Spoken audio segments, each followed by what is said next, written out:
Hi. Hi, Thomas. Hi, Avi. Hi, good morning, Kerstin. Morning. Just checking if you can hear me, which is, it sounds like you can. Yes, I can. Thank you. Thank you. How are you doing in this? I don't know, it feels like an autumn day, doesn't it? It's close to winter this side. It is. It feels chilly. You don't know what to wear. Where are you situated? I'm in Alberton in Johannesburg. Okay, that's great. And you, Avi? I think Avery's got his He's off, so he can't. Okay, I'm just going to let in the people as they're coming in.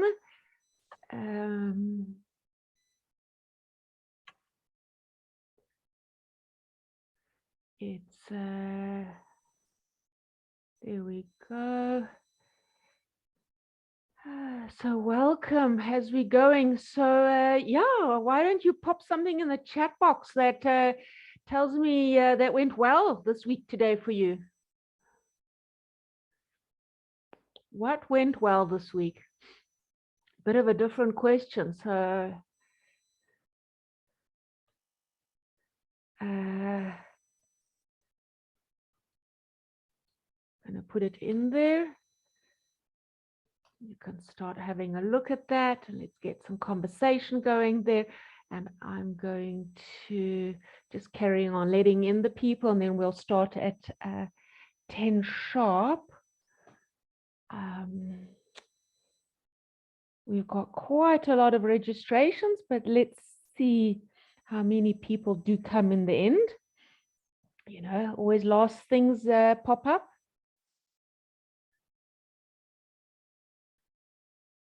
There we've got Karen coming in. Yeah, so anything that went well for you this week? I mean, it's Thursday. Most of the week is gone. Oh, sorry, that wasn't supposed to happen. Yeah, what's been going well? Did you finish a project? Did somebody say something nice to you? Yeah, what was great?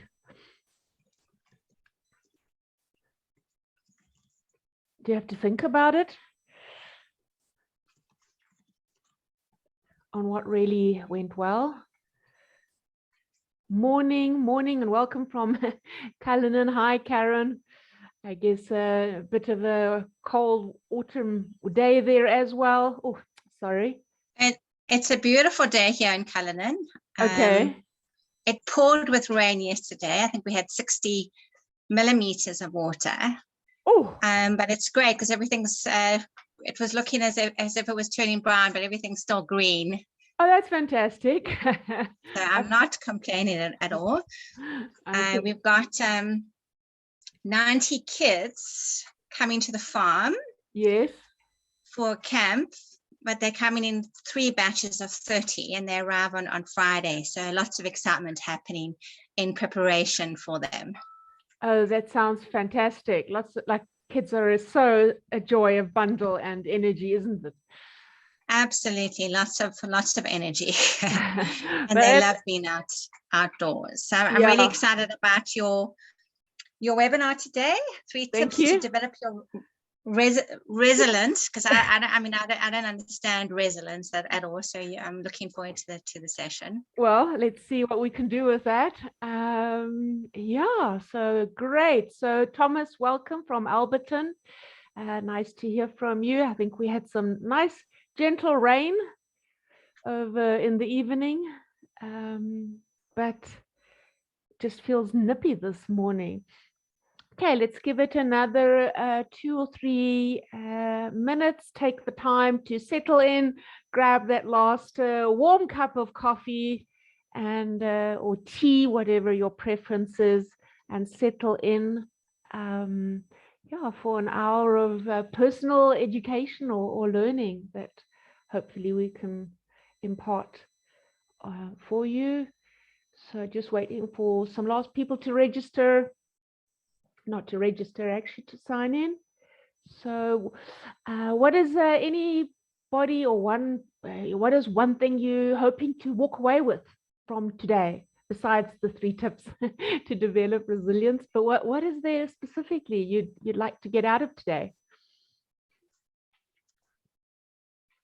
For me, I think I'd like to walk away with some really great content to be more energized. I must say my energy levels, we've been so exceptionally busy, working really long hours, and one tends to be typically very focused on what you're doing, and then before you know it, time is gone, but you get tired. So I'd love to know how we can re-energize, because I know it's a little bit quiet now, but next week we're going to be very busy again.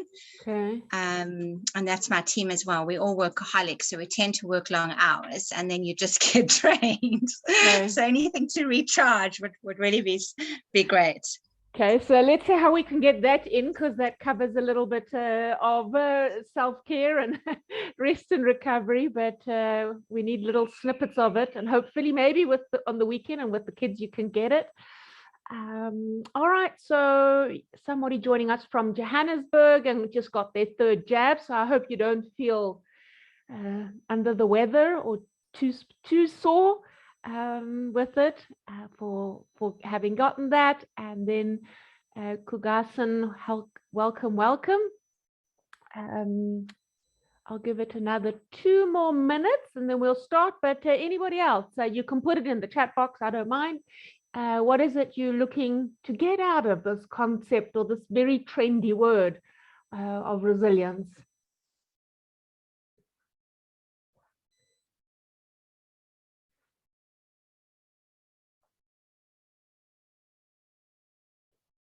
Okay, let's have a look. Having a problem with sound and I can't hear a thing. Okay, so I think we had that last time with me, but I changed my audios and all that, so I think you can all hear me quite clearly now. Oh, yes, from our side it's perfect. The sound is clear. Okay, great. So Kaniso, do you want to sign off and sign on again? Do you think that will maybe make a difference for you? Because sometimes, I don't know, these technology sometimes just wants some tender loving care, like we all do, isn't it? Okay, so let me just see, there's no more people in the waiting room. I'm sure they'll pop in last minute. There we've got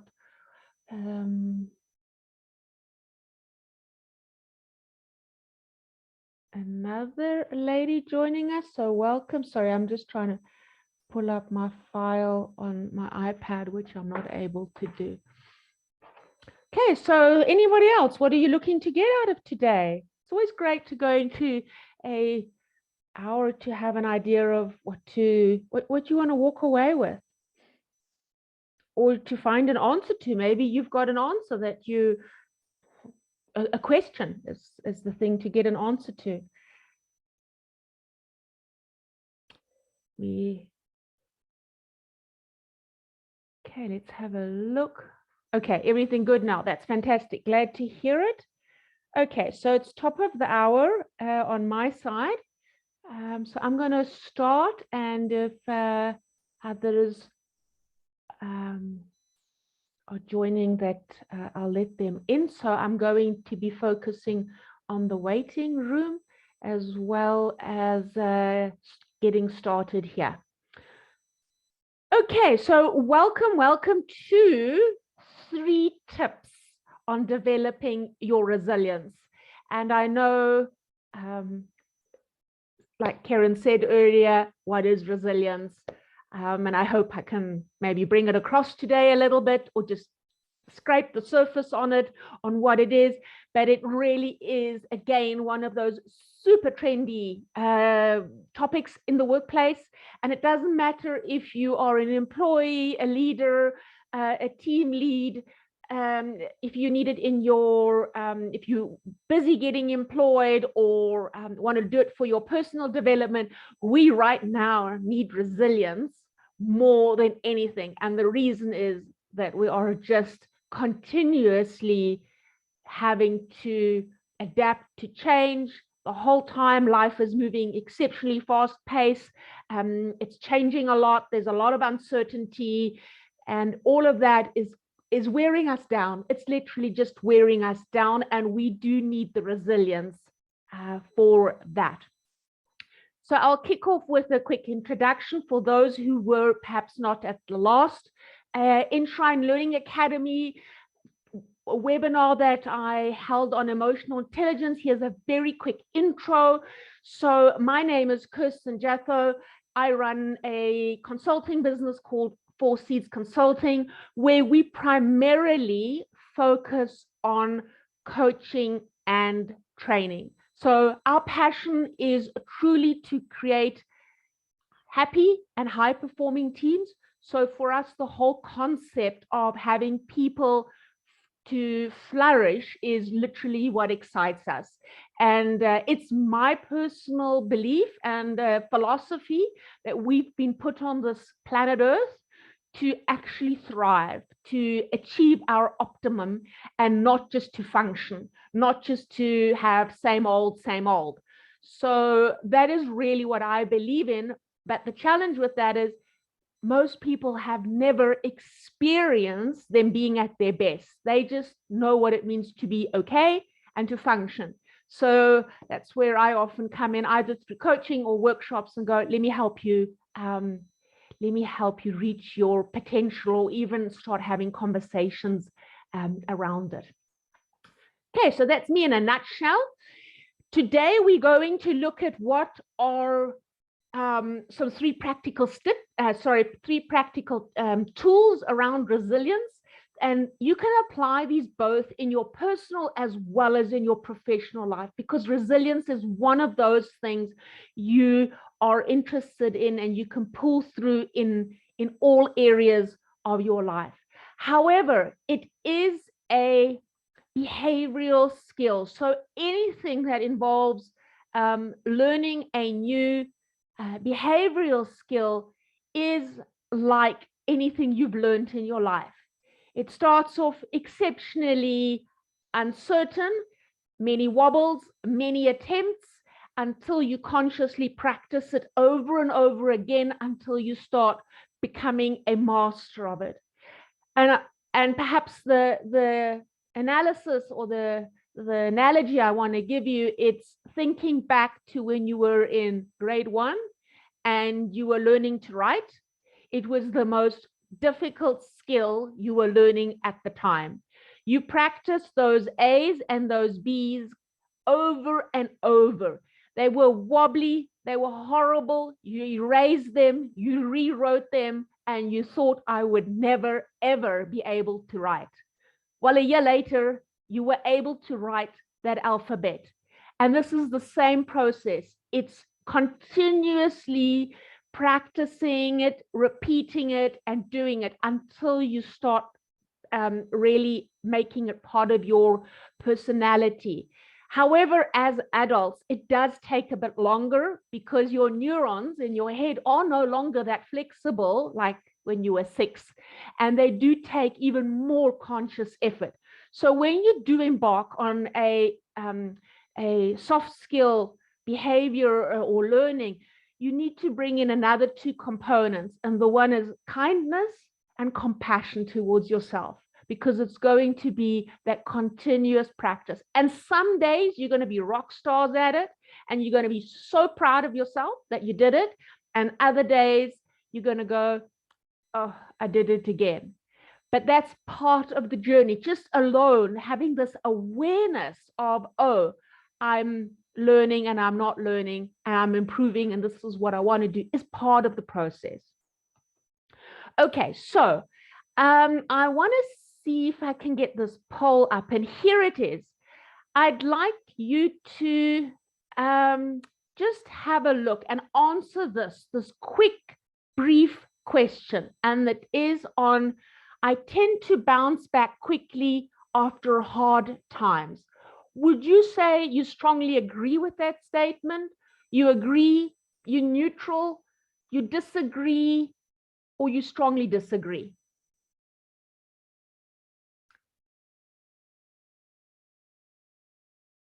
Okay, so we're getting some answers in. So we've got some more coming in. I'm just going to wait because it does have a little delay, and we've got people still answering.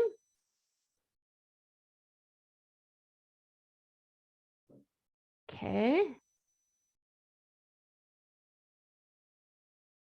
So strongly agree, disagree.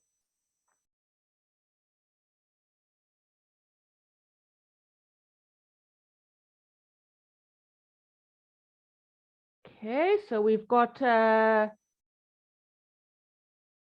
nearly everybody answered, 80%. I'm going to move down to the second question. Oh, you've already done it. I usually come through difficult times with little trouble. So there again, agree, strongly agree are there. And the very last one, I have a hard time making it through stressful events, strong disagree. So you all seem and sound pretty resilient, and maybe you don't even know it or understand why. So let's try and unpack this a little bit more today. Let's introduce this topic of resilience. So if you look at the scientific definition of resilience, it is a bit of a mouthful, but it's really about the process of adapting well in the face of adversity. So that's tragedy, trauma, threats, or significant sources of stress. Those all are categorized as adversity. And those things happen in family relationships, work relationship, senior health issues that come up, health issues, workplace, financial stress. So you can see why resilience is a topic that covers many, many areas. But the challenge is not to stop the event from happening, because you very seldom have control over the events that happen, but it's how you engage with it or how quickly you bounce back from it and are able to see it from a different process. So that's the challenge. A resilient person can quickly bounce back from adversity and positively adapt to the situation. So if a person is resilient, they, as I said, they look at the situation and they start seeking the opportunities from what the situation was. And even if it was a very traumatic or tragic incident that happened, a very resilient person will start with time starting to see the opportunities. However, the more severe the situation was, the longer it will take sometimes to see the opportunity. But it does take a mindset shift. Instead of going into the negative aspect, the rumination aspect, the victim side aspect. So it's that definitely is most probably your natural and your first port of call that will happen, because your reptilian brain is just programmed that way to go into the negative bias first. But if you become more resilient, you are able to redirect that still quite quickly and go, all right, what's the opportunity here? What is the situation? Just letting in another member. So how does resilience actually develop? So there are really 4 ways that they develop. The one is life experience. You become resilient through having continuous life experience, maturity, and wisdom. And that is one of the reasons why, for example, the younger generation, so the millennials or the Generation Zs, are struggling with resilience more then the baby boomers, the generation XY, and the even older generation, because they just lack that life experience. They haven't had this hardship before. So for them, this is very new and they can't deal with it. Awareness, so becoming very aware of this is how I respond to situations. Do I like responding to it? And I can redirect it, and choice. So this mental high level of mindfulness and consciousness, so that awareness. Pain, you become resilient through pain, because you somehow at some stage might go, I really don't like this. I don't like how I'm feeling. I'm not enjoying this energy, and I want to change it. So the pain does cause that. And then Rampura, yes, I just saw your message. Yes, you will get a copy of the presentation and the recorded version to it afterwards. And the other one is personality traits. So like most things in our lives, we have a DNA component of resilience, and some of us just have by nature, because we inherited it from our parents and our grandparents, a higher DNA component to resilience. So we just might have a higher percentage of it by nature and are born with it. And we have something else that we have less on, so we'll have to work on that. But that still doesn't mean you can't develop it. Any soft skill, behavioral skill, you can grow and develop. So even if your personality trait has given you a lower level of that. Okay, so where does this word resilience even arise, and why did it come about? I mean, what got us interested in this topic? And it really started in the 1970s, where researchers were trying to understand why, as they classified them, risky children, so children who really had come from poor backgrounds, were growing up under very severe traumatic childhood experiences with their families, or even were separated from their parents. And what was it about these children that they just thrived and they were resilient? And why were children who were maybe raised in a more protective environment and in a kind environment and a kind and loving environment with two healthy parents and having all their needs met, were not as resilient? So they were starting to question what was it, what made these children so different. And it boiled down to, that's where they found it's this term called resilience. And in the 1980s, they carried on with it through bereavement. So really grief, people often who grieve are become very resilient. Then in the 1990s, it started becoming more contextual around illness and disease. And they did a lot of studies with people who had gone through traumatic illnesses, from cancer and really life-threatening illnesses, and how they became more resilient, more grateful, more appreciative for their life, and started fostering more positive relationships than before. And it was because of that event and how they had changed their minds around it. And then in 2015, the world really came, or the word came about being about trauma and tragic events. So we might have gone, you know what, this wasn't really so much on our radar screen. And if you look at it, this is all for people who had illnesses or grief or accidents or trauma or tragic events. So it didn't really impact on us.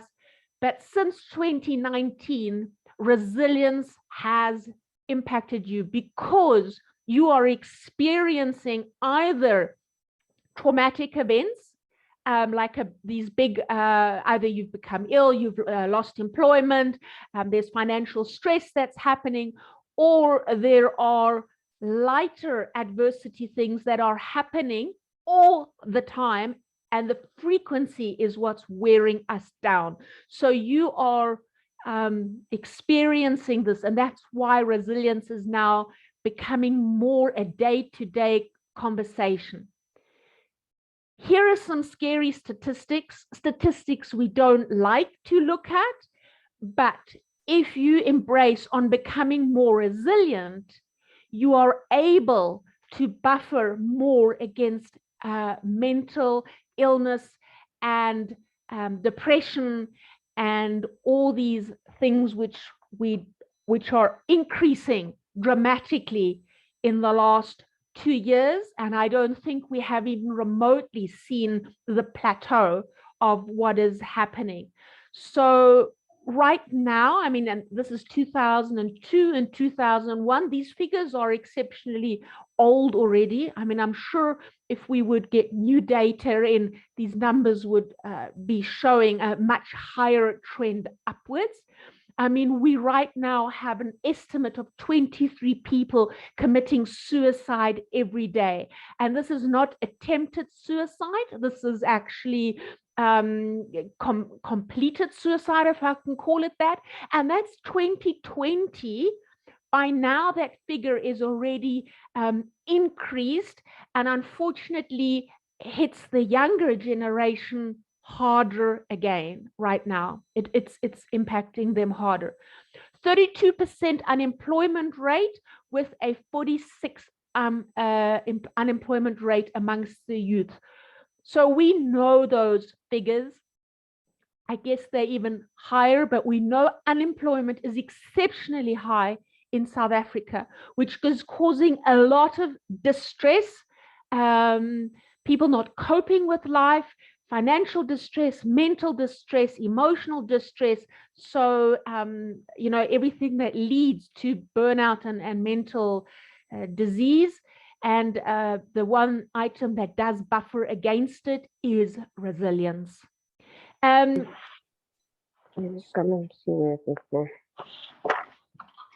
me just. It's nowhere yet. Sorry, Tammy, did you want to comment on something? Because we just heard some background noise there. If you do, if you have questions, just pop them in the chat box and I'll answer them towards the end of the webinar. Otherwise, if I see them and I know they're coming, I'll include them then and there. Okay. So 9 in 10 businesses reported reduced turnover since COVID.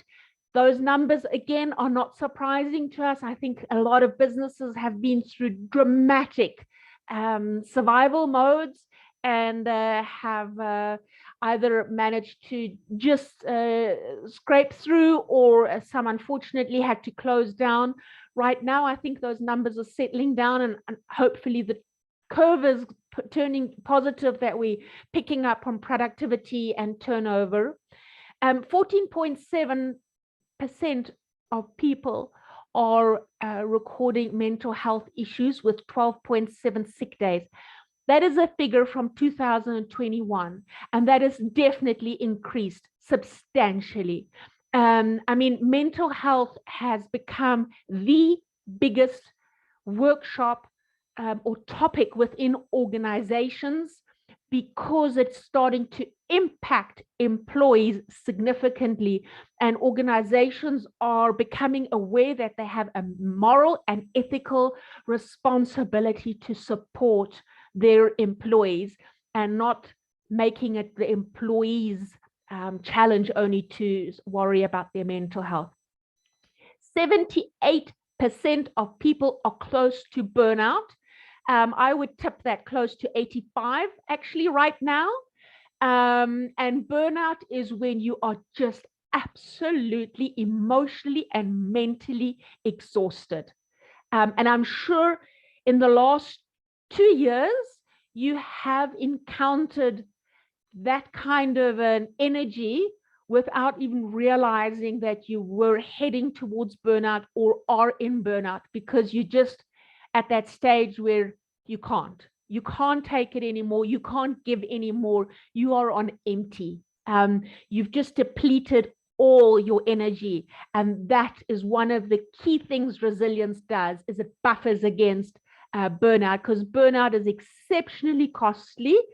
If it's a mild burnout, you most probably can get away with recovering for 2 weeks and just taking really some good time out from work, looking for self-care and disconnecting from work in digitally, that you don't answer emails or doing any work, then you'll recover. But if you've don't do that, you will go into severe burnout. And if you're doing that, you're really going to most probably be booked off ill or sick or absent from work for up to 3 months. And I know you might think it doesn't happen to me, but I coach a lot of people, and I hear it over and over where colleagues or they themselves have just returned from a leave of absence because of burnout. So it's very much out there, and it's our reality. Okay, so these are the shocking statistics, but this is where resilience comes in, because it buffers against that. It's really there to buffer against it. And if you look at resilience and mental health, like I said before, the negative correlation is that if you do not work on resilience and bring it in as a life skill for yourself, you have a higher correlation or relationship or possibility of developing depression, anxiety, overwhelm, uncontrollable stress, and negative emotions, which are not items that bring out the best in you. And if you bring in resilience, the correlation is that you experience more life satisfaction, more joy in life, more gratitude, more subjective well-being. So really just finding inner peace, content, fulfillment, and positive emotions. So they do come with two totally different pros and cons if you engage with it.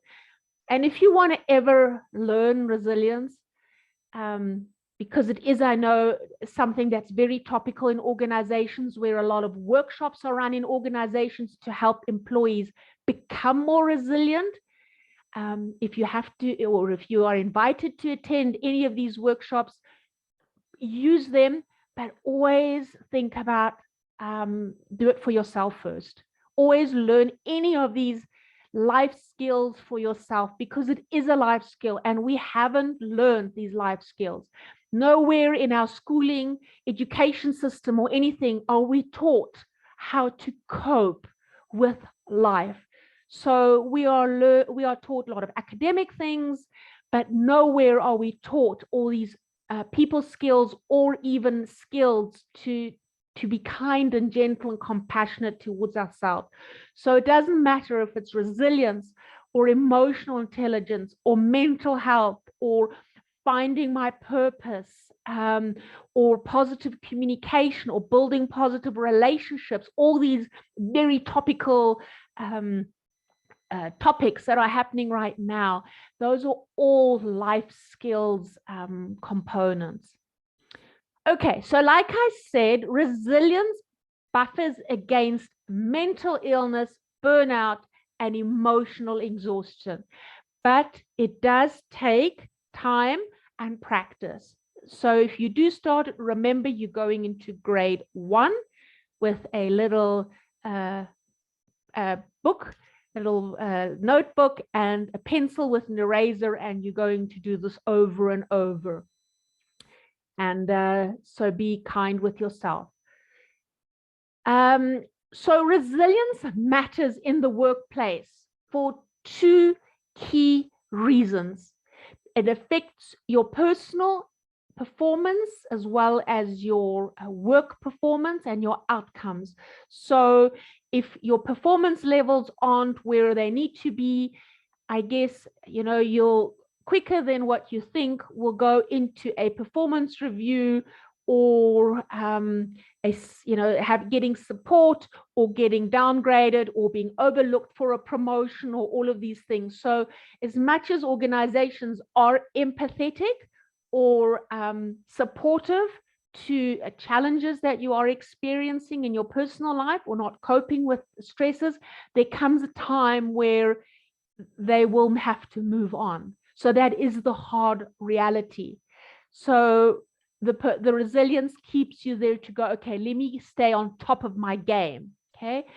And the key thing is it reduces, as I keep on saying, that level of depression, anxiety, and burnout, which is not very pleasant to experience. And if you can either reduce it and minimize it, I mean, why not? Why not? Okay, let's look at the different types of resilience. And I'm not going to spend too much time in this, but there is actually a lot to be said around it. But that is something I would cover in a more deeper section in another talk or so. But I do want to just make you aware that resilience is not resilience, and that there are two types. And you are perhaps used to one, but now, right now, you are experiencing both. And that's why it's becoming a challenge for us. So the small r, as I call them, is everyday negative events. And that can be absolutely everything and anything, from a traffic jam, load shedding, Wi-Fi not working, laptop collapsing, somebody being rude to you, somebody cutting you off in traffic, equipment not working, anything that absolutely creates a spanner or removes the smoothness in your day-to-day. And they irritate us, they frustrate us, but they wear us down because they continuously drain our energy. And we have to continuously go, okay, let's pick ourselves up again. But because we are encountering them more frequent and ongoingly, it is very hard for us to reboot our energy and put energy back into our batteries. So it's continuous change. It's a new system that's happening at work. And then it's this. Last week it was that at work. We've got a new colleague. Then this colleague is absent. So it's all these things. It's that kind of a small R where you sometimes just go, can we just push pause for a day and maybe just have the day just be normal for a change, or a week be normal? But that's not our reality anymore. And that exhausts us without us even realizing it. So it wears us down. Then we've got the big R. So the big R is significant traumas, illnesses, accidents, unemployments, death, divorces. So really life events that cut deep into our lives. But we can now add to the big R the pandemic, because the pandemic is a significant trauma for us. It has changed our lives significantly. And somewhere along the line, we are grieving, either consciously or subconsciously, about the old way, our old life before 2019. And we've come to perhaps accept, embrace, and see the opportunities that is not going to come back again.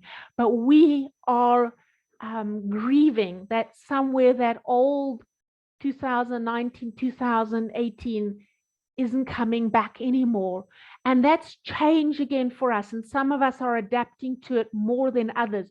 So we are right now confronted with the small R and the big R every day.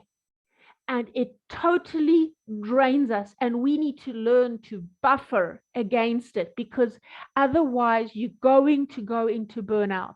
you're going to have no energy reserves, which will make you sick. So humans are not just capable of handling the fall.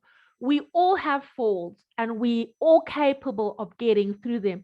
But what's paramount, and I think it's something for us to all remember, we are able to rise up and come back stronger after the fall. And that is exactly what resilience is. It's about bouncing back. To be honest, I would even say it's about bouncing forward, because you don't want to bounce back. Because if an adversity has happened in your life and you are bouncing back, it's a zero-sum game. You're back to square one. But if you are going to bounce forward, then you have grown as an individual. You have absolutely gone and grown in your stamina, in your resilience, in your perseverance, and you've developed a new personal life skill. So that's why the resilience comes in importantly, to grow and develop, because you want to actually develop yourself. You don't want to be same old. You don't want that. I mean, that's not what Maslow's hierarchy says. That's Maslow's hierarchy says is we want to evolve as human beings. We want to achieve. We want to get to the next level. And that can only happen if we get back stronger. Okay, so this is just a nice way of some ideas to bring in on how to build resilience. And I just absolutely love this sentence at the top that says 7 times down and 8 times up. That's resilience. You're going to fall down, you're going to scrape your knees, it's going to be sore, and it's about having the courage to get up and go, I'm going to dust myself off. This wasn't very pleasant. And I'm going to try it again. And that really is resilience in a nutshell. And here are just some examples of where you would start with it. And my recommendation to you or invitation to you is to start with whatever jumps out at you. So if you want to look at facing fears, then that is the one you start with. If it's about exercising, because you know exercising creates physical stamina, creates mental stamina, builds resilience, then that's the one. If it's for you about developing a sense of humor, which builds resilience, and I know it sounds strange, then that's the one. If you want to build networks, because that's about community, social connections, and you draw energy from that, then that's the one. So choose one that you are drawn to and start playing with it. And really use this as your playground. Experiment with it. Try it out. See how it feels. See how much joy you get out of it. If it doesn't land with you, leave it. Try another one. So it's not a checklist thing of, oh, I've got to do all these 15 and all of that. Some won't work for you. So really choose the ones that do and see how you can be that in. So if it's about keeping your mind flexible and you're having a challenging day, then it is taking time out and going, okay, how can I think about this differently? And, you know, especially if you're a very orderly, structured, organized person and you continuously get thrown curveballs with people, you know, not honoring your time commitments or that, it's about how can I be more flexible in my approach around this? So it's really starting to question you and challenge your thinking. Okay, so let's go into the 3 tips to develop resilience, and then we'll do a little Q&A. And the 3 tips might be, I guess, a little bit different than what you are expecting them to be. And there are truly many tips on how to develop resilience. And I chose these 3 for you because I thought they were practical and perhaps you could hopefully relate to them and that they were easy applicable. Again, look at the 3 tips with an open mindset and choose the one that you feel you are drawn to and attracted to.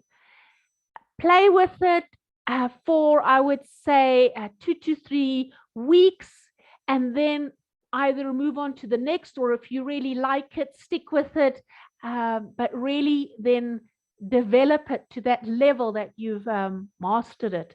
And mastery, if you're looking at that component, we know the story of the 10,000 hours, but it's here not about the hours, it's about the consistency of practicing it. Oh, sorry. It's about the consistency of practicing it. And then when you are not resilient, to become aware and go, okay, that didn't work so well today, which is fine. Like I said, be kind and compassionate to yourself. How would I do it different? So let's have a look at those 3. The 3 tips to develop resilience. The first one is the stress emergency plan. As I've mentioned before, resilience and stress are exceptionally closely interrelated, okay? And this comprises of 4 quadrants: time stress, anticipated stress, situational stress, and encountered stress. So it's becoming very clear what is causing me stress. Is it the time? Is it anticipating an event that's going to happen in the future? So Karen, for example, earlier when we started, mentioned that she has 90 kids coming tomorrow to the farm and they're going to spend some time together.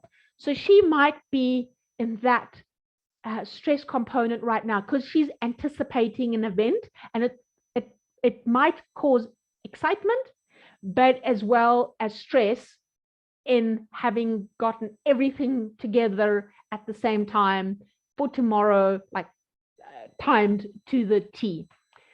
Then you get situational stress, which is in the moment. What is a situation that is causing you stress?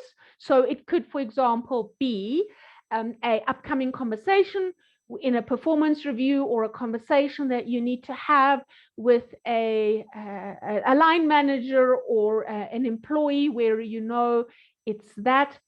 And encountered stresses, I'm encountering this right now. It's in the present. So it's becoming clear, where are you experiencing the stress factor? So stress isn't stress. So you would look at the 4 quadrants and ask yourself, what's causing the stress? So is it time? I've got only an hour left to, I don't know, write a proposal or write an email, and I need more time. So this is causing me stress, anxiety, and overwhelm, and I'm not able to concentrate and focus. So is it that? The question then is, when did I last feel this type of stress? And it's, oh, I felt it yesterday already. I actually always feel this. I'm always tight on time. I always have more on my to-do list than actually there are hours in the day. So it's ongoing. Or it might be, oh no, I actually felt like that last time a week ago, or whatever. So it becomes important to understand, how often do I encounter this? Is it every day? Is it once in a while? Is it weekly? Because the reoccurrence is what is exhausting your energy. It's depleting that battery, and it doesn't matter in which of the quadrants it is. It's absolutely the frequency that happens. So it's not really significant, if I can call it that, that you're encountering the stress. That's one item, but how often is where the variable is important. How did I deal with this in the past? And I'm quite sure you've had some of these stresses before, but we don't sit back and sometimes think about it. how did I deal with this in the past? When I was in a similar situation, what did I do? What resources did I use? How did I behave? How did I approach it?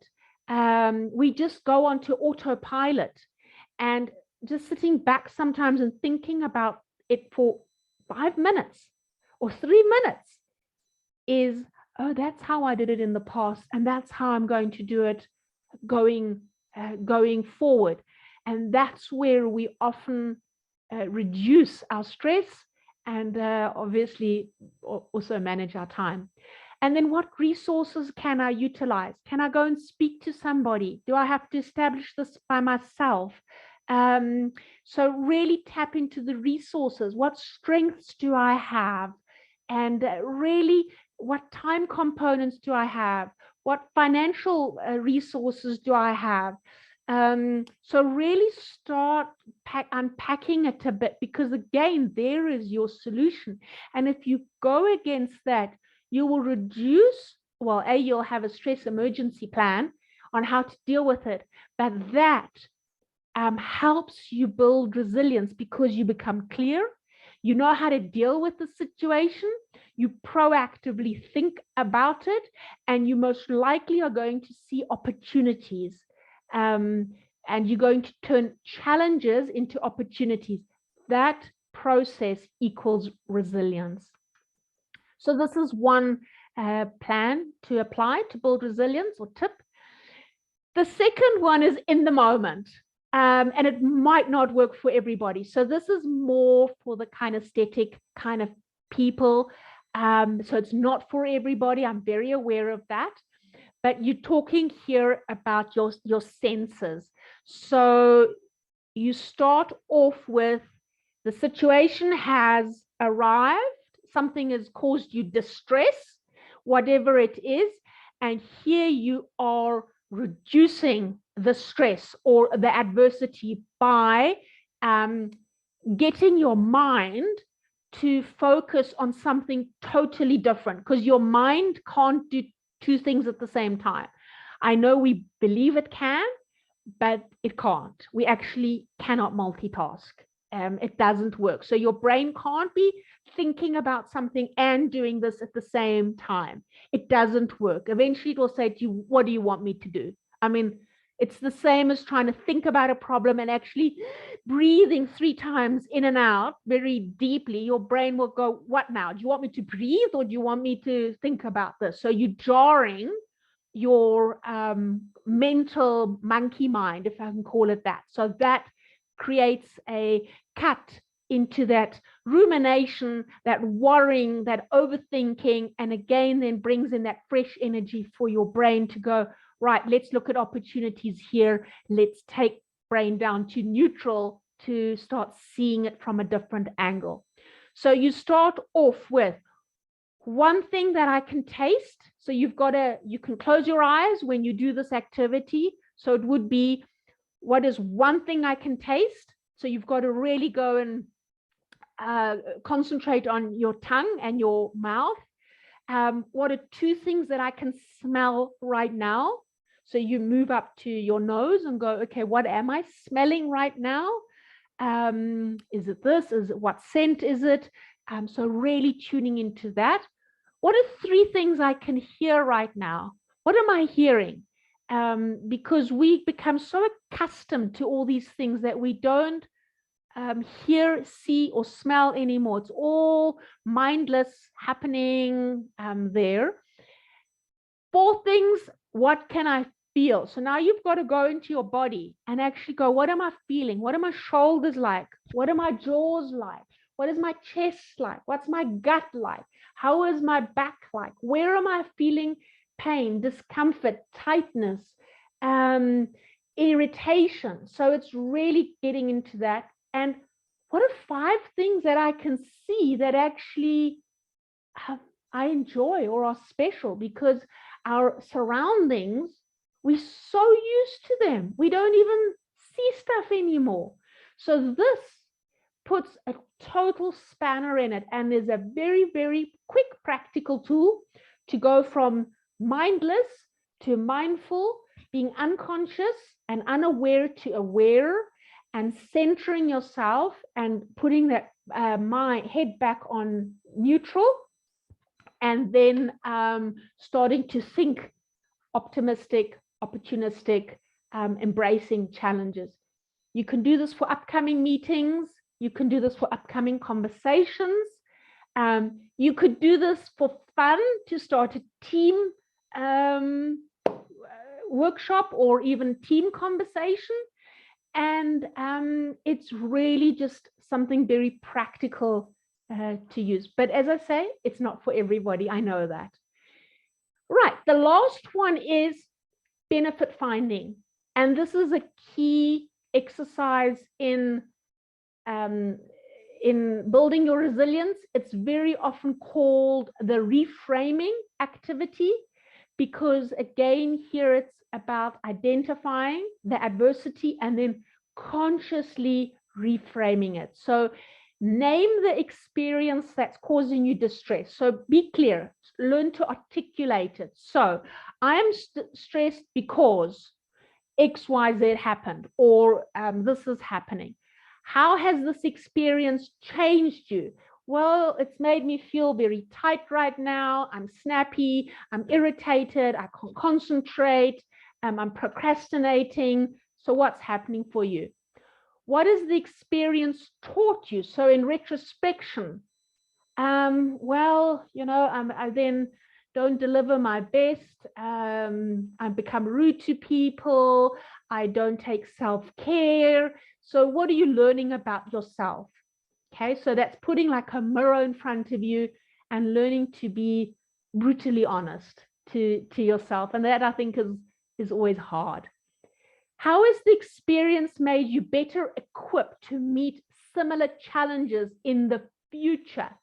So here comes that component of gratitude and opportunity finding, in where you feel thanks for the distress having happened, because it has taught you something. You have learned something from it. You have embraced something differently, and you take on, you have a different, you develop a different worldview of certain things.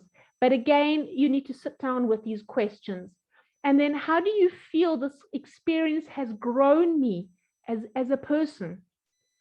So a benefit finding activity usually happens with the big R's more than the small R's. So when you've had more traumatic experiences, like I said, an illness, a death, divorce, death, I've said unemployment, there is something in it. And it's taking time to actually go, why did this event happen in my life?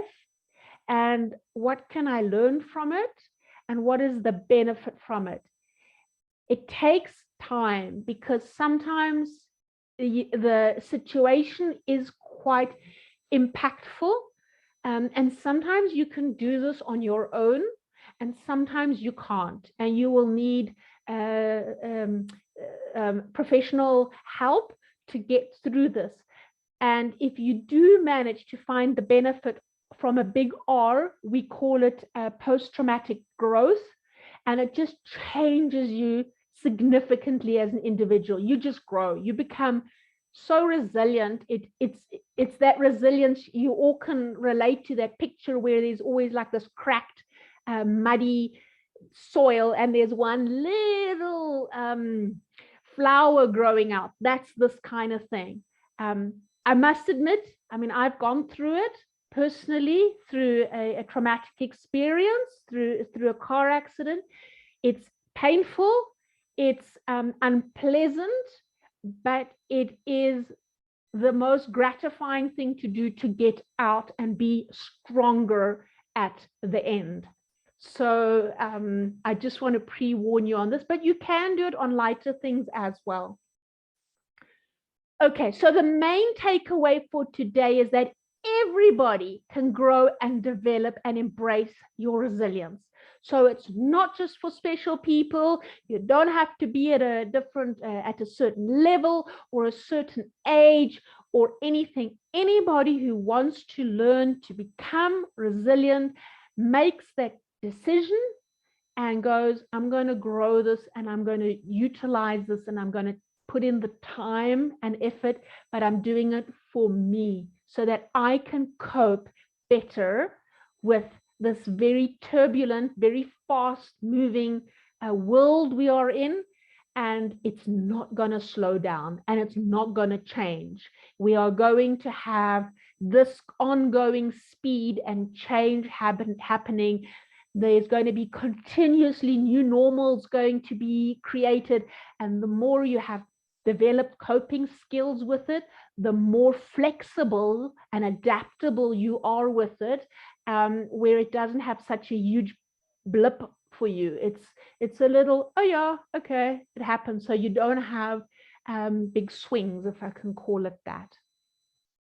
Okay, so in closing, I'd like to invite you or make you aware, if you want to learn more about resilience and you enjoy this 1 hour talk from me and can see the passion perhaps behind the topic for me, then please join us for 4 hours on learning resilience on the 30th and 31st of March.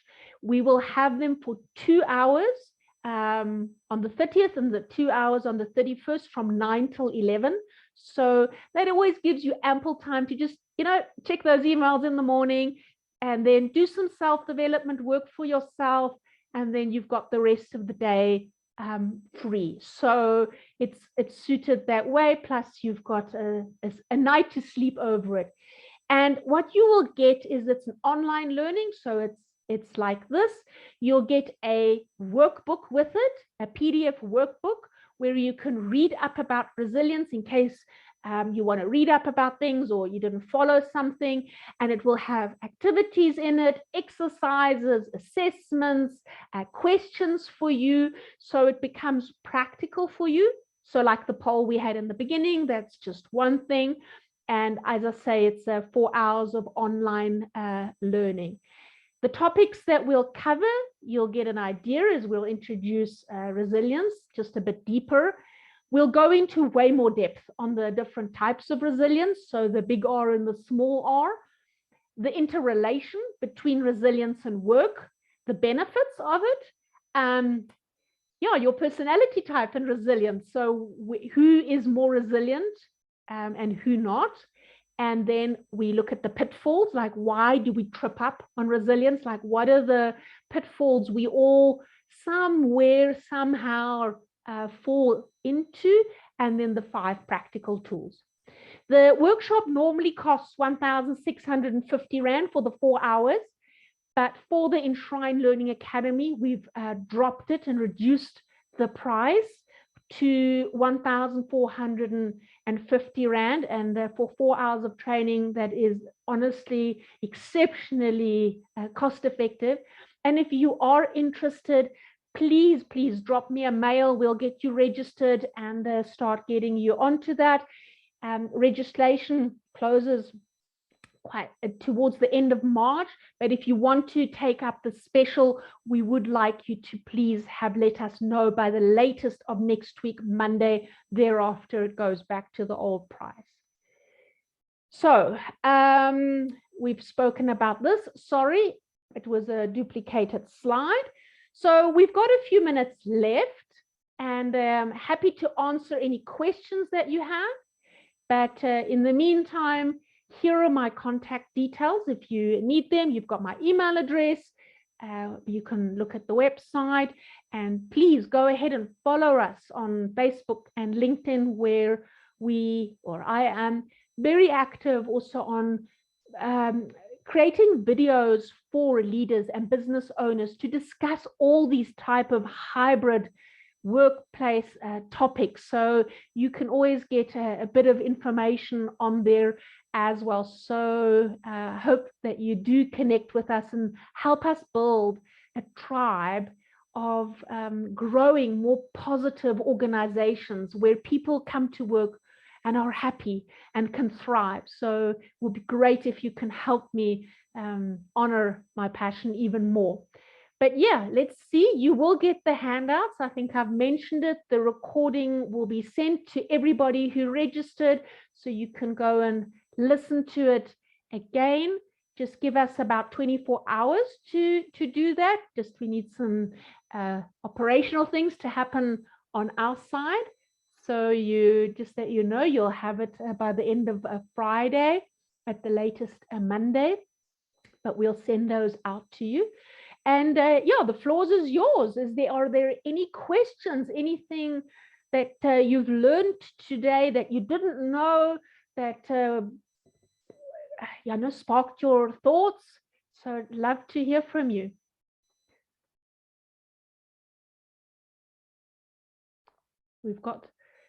We can take a few if you can put it in the chats. You can take yourself off mute and share with us. Love to hear people's voices always.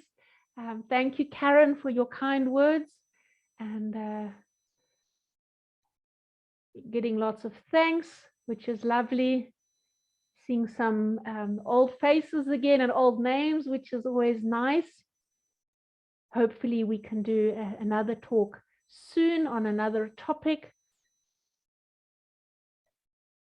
Okay, so it doesn't look like anybody has any questions that they want to raise or comments that they want to make. So then I'm going to leave you, and yeah, I hope you are inspired to learn more about resilience and why it really matters, and how it changes one's lives if you do have it. All right, then if there are no further questions, then I'm going to love and leave you all and wish you an amazing Thursday. Enjoy your day. May it not create too many adverse moments, and just enjoy it and stay healthy and blessed. And until soon, thank you, everybody, and goodbye.